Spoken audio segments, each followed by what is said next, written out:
General nature and definition of human rights.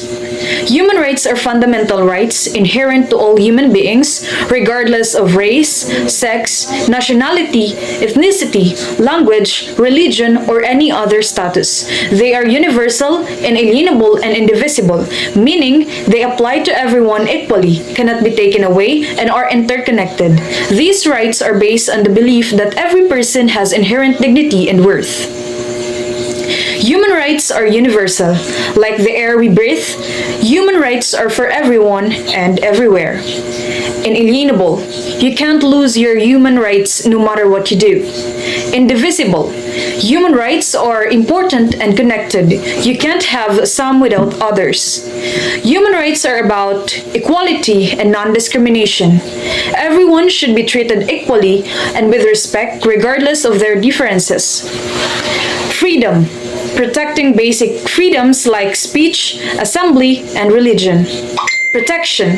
Shielding individuals from abuse and harm like torture or slavery. Justice.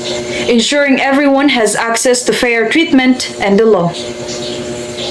Example of human rights include right to life, the right to live and to be protected from harm.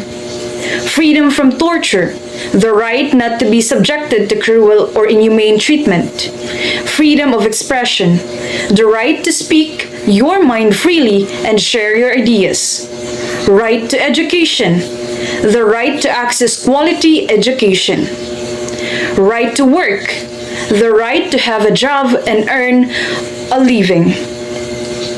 Right to a fair trial, the right to a fair and impartial legal process.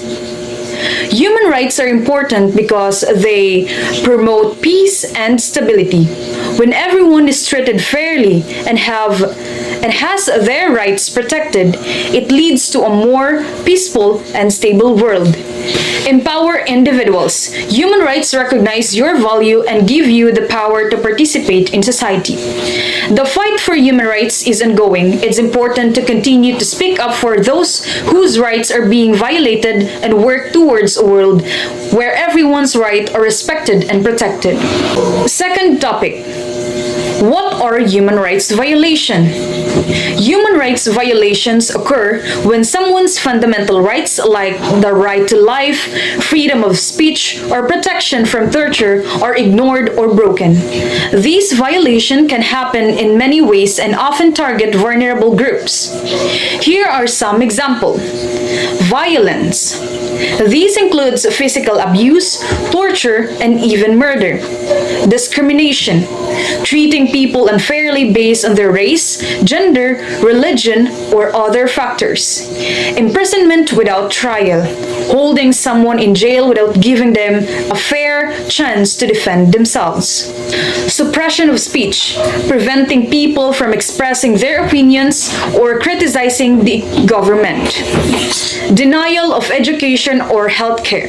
Preventing people from accessing essential services. Forced labor or slavery. Forcing people to work against their will. Trafficking.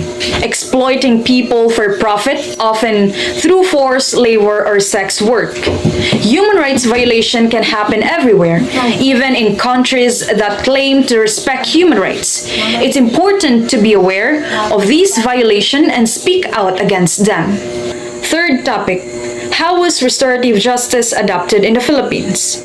Restorative justice was officially adopted in the Philippines through a multi-pronged approach. First, international influence. The Philippines, as a member of the Commission on Crime Prevention and Criminal Justice, endorsed the basic principles on the use of restorative justice programs in criminal matters, recommended by the United Nations. These endorsements signaled a commitment to incorporating restorative justice principles into the country's legal framework. Second, domestic policy shift. The Philippine government, aiming for a more humane correctional system, sought to reduce recidivism rates and promote offender reformation. These led to the Parole and Probation Administration, or PPA, embracing restorative justice as a key to rehabilitation program. Third, institutional implementation. The PPA integrated restorative justice into its programs and practices, particularly during the investigation and supervision stages. These involve gathering information about the victim's experience and needs, facilitating mediation and conferencing, and developing individualized rehabilitation plans. Fourth, focus on children in conflict with the law. The Juvenile Justice and Welfare Act of 2006, or RA 9344, emphasized restorative justice principles when dealing with children who commit offenses. The law promotes diversion programs, rehabilitation, and reintegration, prioritizing the child's well-being and minimizing the use of formal criminal proceedings. Fifth, indigenous practices. The Philippines has a long history of restorative justice practices within indigenous communities. The Katarungan Pambarangay, or barangay justice system, the traditional conflict resolution mechanisms among indigenous groups, have served as models for integrating restorative justice principles into the broader legal system. The adaptation of restorative justice in the Philippines reflect a shift towards a more holistic approach to justice, emphasizing reconciliation, healing, and community involvement. While still evolving, restorative justice holds promise for creating a more humane and effective criminal justice system in the country.